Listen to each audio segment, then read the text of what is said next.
Good morning student. आज हम standard 7 का हिंदी विषय पढ़ेंगे। आज हम हिंदी विषय में रिवीजन टेस्ट के बारे में पढ़ेंगे। आपको इकाई 1 से लेकर 4 तक जो हमने पढ़ा है, समझा है, उसका हम रिवीजन करेंगे। आपका पहला प्रश्न है MCQ। उसमें आपको एक प्रश्न दिए हैं और उसके नीचे 4 विकल्प दिए हैं। आपको विकल्प के आधार पर प्रश्न का सही उत्तर देना है। पहला प्रश्न है, चित्र के संग संग के चित्र में कौन सा प्राणी दिखाई दे रहा है?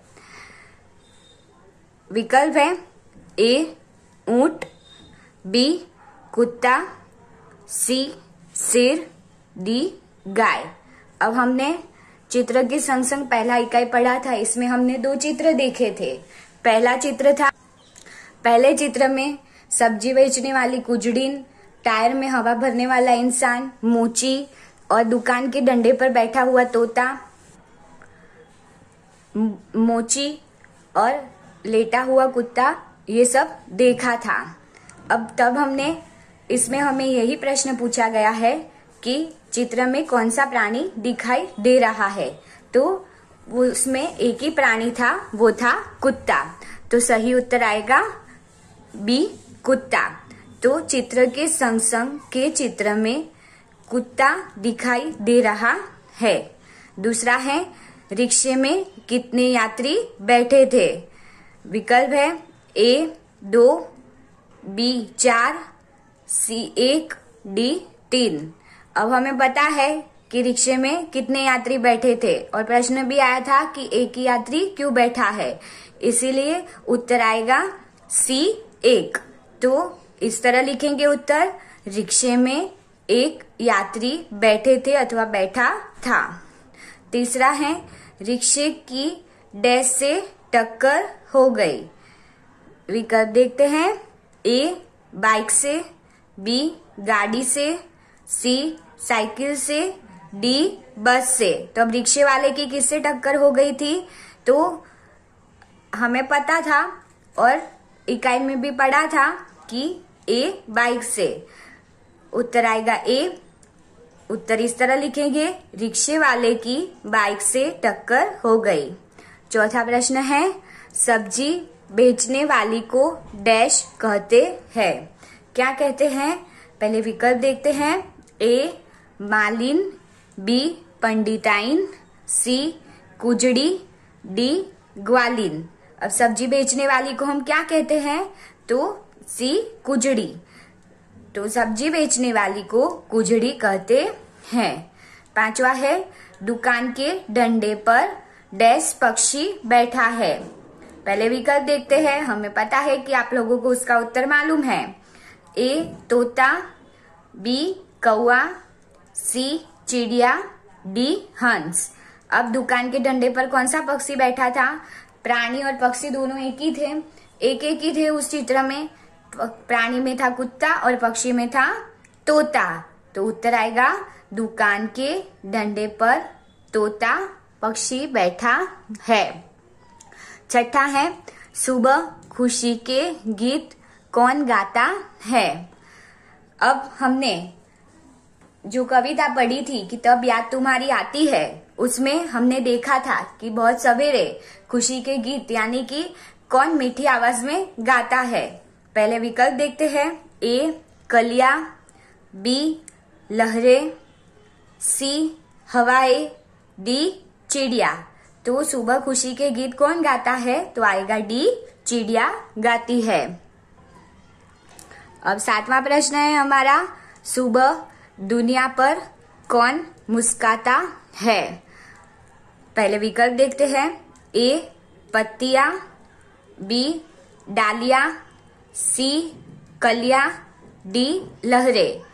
अब सुबह जब हम उठते हैं तब कवि ने कहा था कि जब कलियां है वो क्या बन जाती है? खिलकर फूल बन जाती है। इसीलिए हमें ऐसा लगता है कि जैसे कोई मुस्कुरा रहा हो। और कलियां हमें क्या संदेश देती है कि हमें अपना दुख दर्द भूलकर हमेशा हंसता रहना चाहिए। और इस तरह कली में से क्या बनता है, खिलकर फूल बनता है। तो उत्तर आएगा सी, कलियां। सुबह दुनिया पर कलियां मुस्काता या मुस्काती है। 8वां है, वर्षा ऋतु में बूंदे कैसे गिरती है। विकल्प है ए चमचम, बी छम छम, डी डम डम, सी डम डम, डी सन सन। अब आपको पता है कि वर्षा ऋतु में बूंदे कैसे गिरती है, तो उसका सही उत्तर आएगा बी छम छम। 9वां है, कैसी हवा मस्ती ढोकर लाती है। विकल्प है ए ठंडी, बी बरसाती, सी धीमी, डी तेज। अब हमने देखा था कि इकाई में भी यानी कि कविता में भी देखा था, या सुबह का मौसम होता है तब ठंडी हवा चलती है, बारिश आने की वजह से भी ठंडी हवा हो जाती, यानी कि जो वातावरण है वो क्या हो जाता है, खुशनुमा हो जाता है। तो कैसी हवा मस्ती ढोकर लाती है, तो ए ठंडी। उत्तर किस प्रकार लिखेंगे, ठंडी हवा मस्ती ढोकर लाती है। 10वां है, कवि को किसकी याद आती है। कवि को किसकी याद आती है, उत्तर देखते हैं विकल्प देखते हैं पहले। ए माता की, बी पिता की, सी सृजनहार की, डी शिक्षक की। अब कवि को किसकी याद आती है, तो जो कवि ने प्रकृति के तत्व देखते हैं, सुबह चिड़िया चहचहाती है यानी कि मीठे गीत गाती है, कलियों में से फूल बनता है, ठंडी हवा आती है, फिर बारिश के मौसम में हर जगह हरियाली छा जाती है। ये सब किसके कारण होता है, मनुष्य के कारण तो नहीं होता। तो किसके कारण होता है, ईश्वर यानी कि भगवान के कारण। तो हमें ईश्वर की जगह इधर दूसरा शब्द भी दिया है, तो वो क्या है, उत्तर में सी सृजनहार की। सृजनहार यानी कि सृष्टि को बनाने वाला। तो उत्तर आएगा कवि को सृजनहार की याद आती है। 11वां प्रश्न, कलियों की डैश चारों ओर फैलती है। विकल्प देखते हैं, ए हरियाली, बी ठंडी, सी चमक, डी खुशबू। अब जब कलियों में से फूल बनता है तो उसमें से क्या आती है, हरियाली, ठंडी या चमक तो नहीं आती है। तो फूल की क्या आती है, तो खुशबू यानी कि सुगंध आती है। तो उत्तर आएगा बी डी खुशबू यानी कि सुगंध। उत्तर लिखेंगे, कलियों की खुशबू चारों ओर फैलती है। 12वां प्रश्न है, चिड़िया खुशी के गीत कब गाती है। विकल्प देख लेते हैं, ए शाम को, बी सुबह को, सी दोपहर को, डी रात को। अब हमने कविता में समझा था कि चिड़िया खुशी के गीत कब गाती है, तो आएगा बी सुबह को, यानी कि बहुत सवेरे चिड़िया उठकर अपने घोंसले में से निकलती है, तब वो खुशी के गीत यानी कि चहचहाती है, अपनी मीठी आवाज में चहचहाती है। तो चिड़िया खुशी के गीत सुबह को गाती है। 13वां प्रश्न, मैदानों में हरियाली डैश लहराती है। अब कब लहराती है वो देखना है। तो ए सुबह में, बी गर्मी में, सी वर्षा ऋतु में, डी ठंडी में। अब मैदानों में हरियाली कब छा जाती है वो हमने पता है, सुबह में, गर्मी में, ठंडी में तो नहीं छाती है। तो कब छाती है, बारिश के मौसम में। तो बारिश के मौसम को दूसरा क्या नाम देंगे, सी वर्षा ऋतु में। तो उत्तर लिखेंगे, मैदानों में हरियाली वर्षा ऋतु में लहराती है। नया प्रश्न है, पाटन कहाँ है। अब हमने कुत्ते की वफादारी वाला भी इकाई समझा था, तो पहले उसके विकल्प देखते हैं। ए उत्तर गुजरात में, बी दक्षिण गुजरात में, सी पूर्व गुजरात में, डी पश्चिम गुजरात में। अब पाटन कहाँ है वो मैंने आपको बताया था कि उत्तर गुजरात के मेहसाणा जिले में आया है, तो उत्तर आएगा ए उत्तर गुजरात में। आगे का प्रश्न है, बंजारा सामान ढोने के लिए डैश का उपयोग करता था। ढोने के लिए यानी कि सामान एक जगह से दूसरी जगह ले जाने के लिए, तो किस पर रखता था वो दिखना है। तो ए हाथियों का, बी घोड़ों का, सी ऊंटों का, डी गधों का। तो बंजारा सामान ढोने के लिए यानी कि एक जगह से दूसरी जगह सामान लाने ले जाने के लिए किस प्राणी का उपयोग करता था, तो उत्तर आएगा सी ऊंटों का उपयोग करता था। आगे का प्रश्न है, बंजारा अपने पास कौन सा हथियार रखता था। तो क्या आएगा, ए बंदूक, बी पिस्तौल, सी माला, डी लाठी। तो कौन सा हथियार रखता होगा बंजारा अपने के पास, तो डी लाठी। लाठी यानी लकड़ी। तो बंजारा अपने पास लाठी हथियार रखता था। आगे का प्रश्न है, उधार लिए गए रुपयों पर क्या देना पड़ता है। विकल्प देखते हैं, ए मूलधन, बी सूद, सी जुर्माना, डी दंड। अब उधार किसी के पास से हमने उधार पैसे लिए हैं तो हमें क्या चुकाना पड़ता है उसका, तो आएगा बी सूद। सूद यानी इंटरेस्ट। तो उधार लिए गए रुपयों पर सूद देना पड़ता है। आगे का प्रश्न है, चोरों ने चोरी का माल सामान कहाँ गाड़ा था।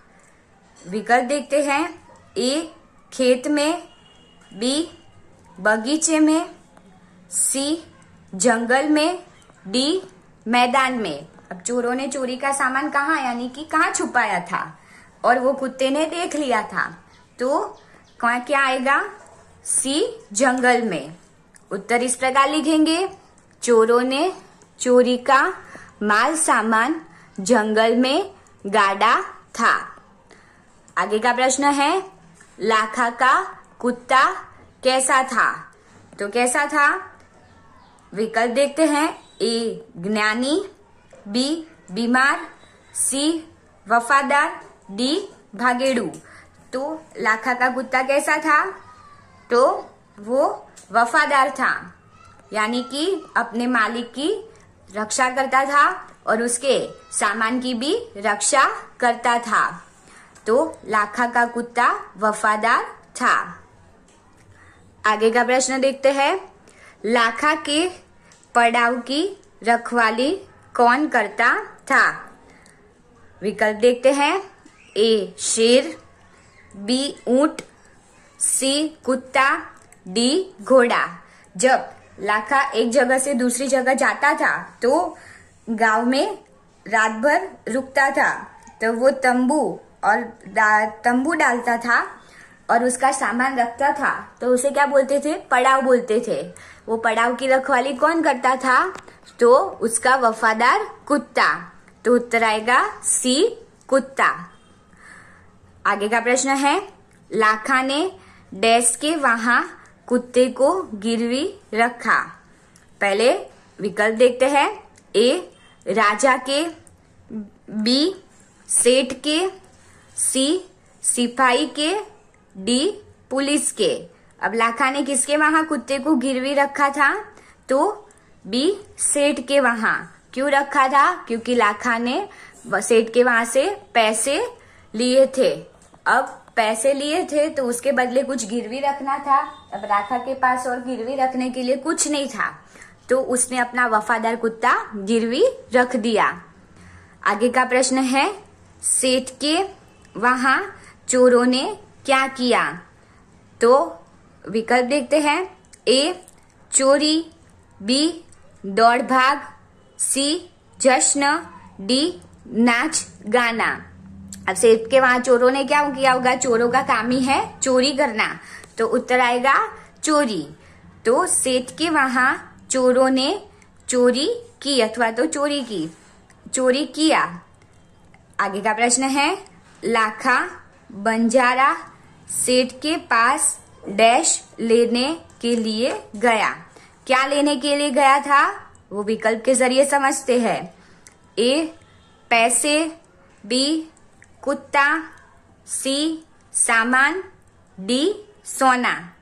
अब लाखा को व्यापार में बहुत नुकसान हुआ था, इसीलिए उसको क्या जरूरत पड़ी थी, पैसे की जरूरत पड़ी थी। तो सेठ के वहां क्या लेने गया होगा, पैसा लेने।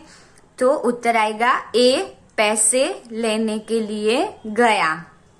आगे का प्रश्न है, सेठ कुत्ते की वफादारी देखकर क्या हुए।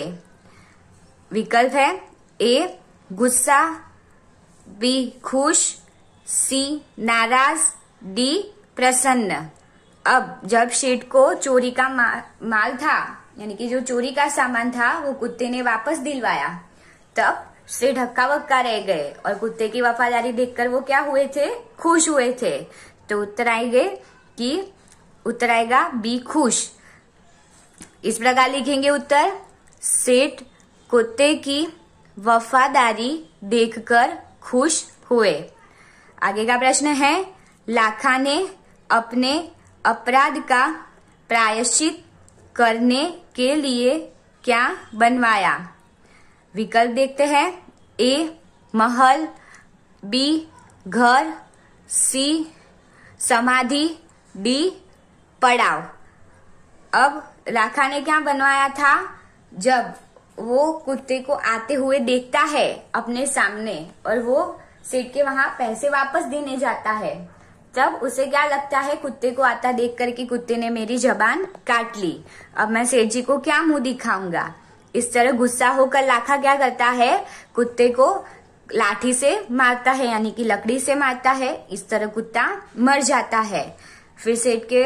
फिर जो उसके गले में जो चिट्ठी लगी हुई थी, जो सेठ ने लिखी थी, उसमें लिखा था कि जो तेरा जो सूद है वो कुत्ते ने चुका दिया है, इसीलिए मैंने कुत्ते को मुक्त किया।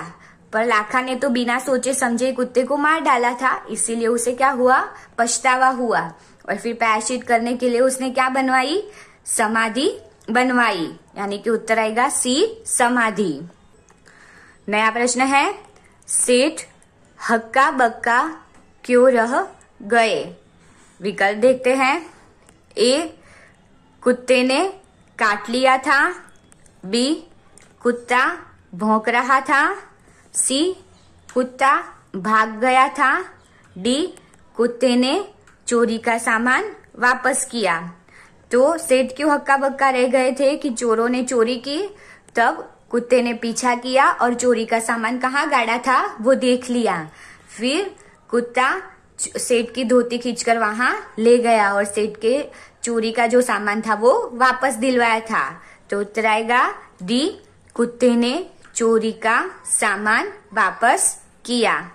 आगे का प्रश्न है, मनुष्य स्वयं को क्या समझता है। अब विकल्प देखते हैं उसके, ए दया निधान, बी प्रेम का सागर, डी बुद्धि का भंडार, सी गुणों की खान।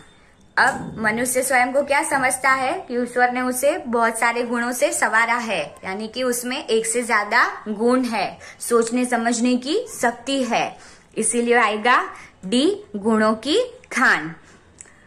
आगे का प्रश्न है, बस में ड्राइवर के बैठने की जगह को क्या कहते हैं। विकल्प है, ए पार्लर, बी सैलून, सी कैबिन, डी बोगी। अब बस में ड्राइवर के बैठने की जगह को क्या कहते हैं, तो सी कैबिन। आगे का प्रश्न है, मकान मालिक कितने महीने का किराया लेने आया था। विकल्प देखते हैं, ए 3, बी 4, सी 5, डी 6। अब मकान मालिक कितने महीने का किराया लेने आया था और उसने बच्चे से बात की, तो आएगा बी 4, यानी कि मकान मालिक 4 महीने का किराया लेने आया था। आगे है बिजली का बिल जमा कराने गए सज्जन का पोता कितने वर्ष का था। अब सज्जन का पोता कितने वर्ष का था? जो बूढ़ा आदमी बिजली का बिल जमा करवाने गया था तो उसने अपने बेटे को समझाया था, यानी कि अपने पोते को समझाया था कि कोई भी काम गलत ढंग से नहीं करना चाहिए। तो वो पोता कितने वर्ष का था? तो उत्तर आएगा डी 8 वर्ष का। आगे का प्रश्न है, जो लोग आदर्शों को अपनाते नहीं उनका डैश अच्छा नहीं होता। तो विकल्प देखते हैं, ए आचरण, बी जीवन, सी समाज, डी परिवार। तो उत्तर क्या आएगा? ए आचरण। आगे का प्रश्न है, जग में डैश प्राप्त करने के लिए कथनी करनी एक समान रखनी चाहिए। क्या प्राप्त करने के लिए? ए खुशी, बी पैसे, सी सम्मान, डी दौलत। तो जग में सम्मान प्राप्त करने के लिए कथनी करनी एक समान रखनी चाहिए, यानी कि हम जो बोलते हैं, जो आदर्श की बातें करते हैं, पहले हमें उन्हें अपनानी चाहिए, बाद में ही दूसरों को उसके बारे में कहना चाहिए। तो उत्तर आएगा सी सम्मान। आगे का प्रश्न है, डैश के मौसम में सज्जन ने फूलों के पौधे लगाए। विकल्प है, ए ठंडी के, बी बरसात के, सी गर्मी के, डी सर्दी के। किस मौसम में सज्जन ने फूलों के पौधे लगाए थे? तो क्या आएगा? बी बरसात के मौसम में। आगे का प्रश्न है, बस कंडक्टर ने यात्री को क्या करने से मना किया। तो क्या करने से मना किया था? ए थूकने, बी धूम्रपान, सी गाना गाने, डी चढ़ने। तो आएगा बी धूम्रपान करने से मना किया। आगे का प्रश्न है, सदा अपनी डैश की प्रतीक्षा करनी चाहिए। विकल्प है, ए सम्मान की, बी ज्ञान की, सी बारी की, डी बात की। हमेशा किसकी प्रतीक्षा करनी चाहिए? कहीं भी हम खड़े हो तो हमेशा अपनी बारी की प्रतीक्षा करनी चाहिए। तो उत्तर आएगा सी बारी। आगे का प्रश्न है, अच्छे बुरे का भेद समझने की शक्ति किसमें होती है। यानी कि ये अच्छा है, ये बुरा है, ये गंदा है, या तो ये असत्य है या सत्य है, वो सब समझने की शक्ति किसमें होती है? तो इंसान में होती है। तो विकल्प देखते हैं, ए प्राणियों में, बी मनुष्य में, सी पक्षियों में, डी भगवान में। तो क्या आएगा? अच्छा या बुरा समझने की शक्ति मनुष्य में होती है और समझाने की शक्ति भगवान में होती है। तो इसमें हमें क्या बोला है? समझने का। तो आएगा उत्तर बी मनुष्य में होती है। आगे का प्रश्न है, हमें हमेशा क्या बोलना चाहिए। क्या बोलना चाहिए?